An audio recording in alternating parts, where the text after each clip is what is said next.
Halo, saudara-saudaraku di seluruh tanah air, selamat pagi dan semangat pagi. Salam dari BB House Indonesia. Hari ini saya akan mengunggah salah satu bentuk inspirasi dan motivasi kepada anak kebutuhan khusus yang dilakukan agar dia memahami apa ajakan kita, dan ini melalui media. Kemudian untuk kali ini saya ingin menjelaskan media-media apa yang sangat cocok atau bisa dipilih di dalam memberikan motivasi kepada mereka atau ajakan yang menginspirasi kepada mereka. Nah, sebelumnya akan saya sampaikan disclaimer sebagai berikut bahwa sebagian besar gambar yang ada di slide-slide saya ini bukan karya saya semata. Ini adalah sebuah karya yang saya ambil atau unduhan dari dunia maya, dan tentunya saya mengucapkan terima kasih kepada mereka-mereka yang telah berjasa membuat gambar-gambar sehingga dapat kita manfaatkan semuanya, dan ini kami sajikan adalah salah satu bentuk penghormatan kepada seorang orang yang telah mengkreasinya. Kemudian untuk keterkaitannya dengan anak-anak berkebutuhan khusus, perkenankanlah saya mengajak dulu, ini adalah sebuah keyword atau yang kita sebut dengan kita sebut sebagai kunci untuk melangkah lebih dalam bagaimana kita bisa membuat dan memilih media yang mampu menginspirasi dan memotivasi saudara-saudara kita yang berkebutuhan khusus. Pertama adalah siapa yang mendesain apapun lah terkaitkan dengan pembelajaran atau mendesain media. Kita harus paham mereka. Kita paham mereka, bukan mereka pahami kita. Ini adalah kunci yang harus diperhatikan.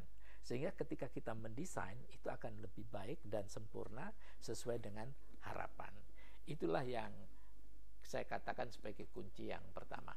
Kunci kedua adalah kita tahu bahwa anak kebutuhan khusus pada umumnya mereka lemah di dalam abstraksi. Oleh karenanya, bagaimana kecenderungan yang lemah ini dirubah menjadi konkret. Artinya kita memberikan contoh-contoh yang konkret. Dengan contoh yang konkret itu akan mudah dipahami oleh saudara-saudara kita yang berkebutuhan khusus. Selanjutnya, saudara-saudaraku yang budiman, ada lagi yang namanya ABCD Criterium atau kriteria ABCD, yaitu audience, behavioral atau entry behavior, condition, and degree.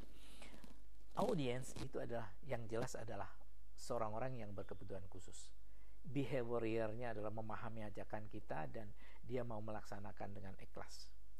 Dan tentunya kondisinya adalah kondisi yang kita harapkan, di mana saudara-saudara kita yang kita ajak itu serta-merta akan memberikan suatu respon yang sangat positif. Dan D-nya ada degree, ya tingkat apa yang akan kita berikan kepada mereka, dan behavior atau tingkah laku apa yang level yang akan diubahnya. Ini menjadi kriteria sehingga kita tidak boleh tanpa memperhatikan kondisi psikologis mereka, kondisi fisik mereka dan sebagainya. Inilah kata kunci yang akan kita gunakan di dalam membuat media itu sendiri. Saudara-saudaraku yang berbahagia, banyak pilihan media. Tentunya kalau media sosial ada YouTube, ada Pinterest, ada Insta, ada Facebook, ada Twitter dan sebagainya. Tapi ini adalah pilihan-pilihan untuk seorang orang yang dalam keadaan normal. Tetapi untuk keadaan yang kita katakan kebutuhan khusus, tentu untuk mengenalkan mereka itu cenderung pada contoh-contoh konkret. Nah, biasanya YouTube adalah sebuah pilihan apabila kita mengajak mereka kalau ingin mengetahui bagaimana sebuah proses itu. Akan tetapi kalau kita hanya ajakan-ajakan, tentunya kita bisa membuat media-media yang dalam bentuk poster dan sebagainya. Itu yang dipentingkan juga. Nah, menurut Levy and Luntz bahwa fungsi atensi adalah penting. Jadi media itu harus memiliki fungsi atensi. Apakah media yang kita buat itu menggetarkan jiwa mereka, anak-anak kebutuhan khusus, agar ada perubahan tingkah laku, atau kok hanya sekedar pajangan saja? Kalau hanya pajangan saja, saya kira ini masih belum menyentuh fungsi media yang memiliki fungsi atensi. Dan kemudian dikaitkan dengan atensi juga ada lagi, menurut Levy and Lenz, adalah fungsi afektif. Jadi melibatkan ketertarikan batin kita. Jadi tingkat emosional kita akan merespon media-media atau mungkin poster atau mungkin YouTube yang diberikan, sehingga automatically orang akan bisa mengubah atau dirinya untuk mengikuti ajakan-ajakan tersebut. Nah, kemudian media yang baik itu bagaimana? Ada kriteria namanya visuals. Itu antara lain ada V, yakni visual criterion.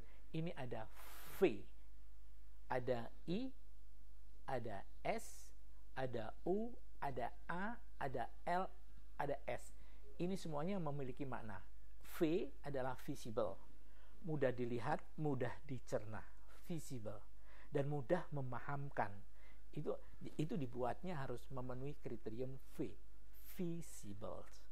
Kemudian berikutnya ada interesting. Jadi buatlah sebuah media itu menarik.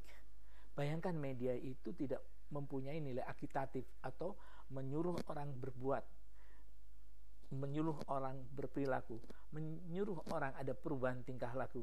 Itu tidak akan bisa tanpa interesting, menarik. Oleh karenanya sebuah media yang paling bagus adalah berisi rayuan-rayuan. Itu yang harus dilakukan. Kemudian bentuknya harus simple atau sederhana. Media yang terlalu banyak grafisnya, kemudian banyak coret-coretannya yang begitu banyak, tidak simple, itu akan memberikan abstraksi yang berbeda sehingga akan menerimanya salah juga. Kemudian usable adalah bermanfaat. Jadi artinya bahwa media yang kita buat harus bermanfaat, memiliki manfaat. Karena apa? Kalau kita membuat media tanpa ditujukan untuk mengubah sesuatu dan memberikan manfaat, maka pada suatu saat akan tidak singgah lama di long term memory mereka. Memorinya akan temporary, sehingga pada suatu saat dia akan hilang dan kita harus mengulang lagi untuk memperjelasnya. Jadi useful itu penting. Kemudian yang satu accurate, yaitu tepat sasaran. Sehingga kalau kita berbicara dengan kriteria ABC dari tadi, audiensnya itu adalah anak-anak yang berkebutuhan khusus, tentu pilihan-pilihan yang kita berikan adalah pilihan-pilihan yang terkait dengan anak kebutuhan khusus. Itu bagaimana? Nanti saya akan bercerita. Itu banyak hal, semuanya sudah tersedia di dunia maya. Kita kenal dengan big data. Jadi data-data itu semuanya tersedia di dunia maya, tinggal kita memanggilnya. Jadi melalui aplikasi tertentu kita panggil beberapa YouTube, dan YouTube itu dapat di-share atau dibagikan kepada mereka-mereka yang sedang melakukan pembelajaran kebutuhan untuk anak-anak kebutuhan khusus. Kemudian legitimate. Jadi kalau kita legitimasi artinya pengesahan, artinya bahwa apa yang kita buat itu betul-betul sah, betul-betul valid yang kita berikan kepada mereka. Jadi on specification. Kalau kita berbicara on specification, contoh pun harus spesifikasi, contoh pun harus linear dengan apa yang dijelaskan. Sesuatu yang diambil gambar-gambar pun mendukung, sehingga itulah akan menjadi sebuah media yang sangat legitimate. Kemudian yang terakhir adalah structures, yaitu media yang paling bagus adalah tertata rapi, runtut. Dengan demikian akan mudah dicerna. Nah, untuk memahami apa saja yang dilakukan oleh kita bagi anak-anak kebutuhan khusus, kemudian jenis media apa, nanti akan saya ajak untuk searching di Google sehingga kita akan menemukan hal itu. Itu yang bisa saya sampaikan, saudara-saudaraku, mudah-mudahan bermanfaat dan sampai jumpa.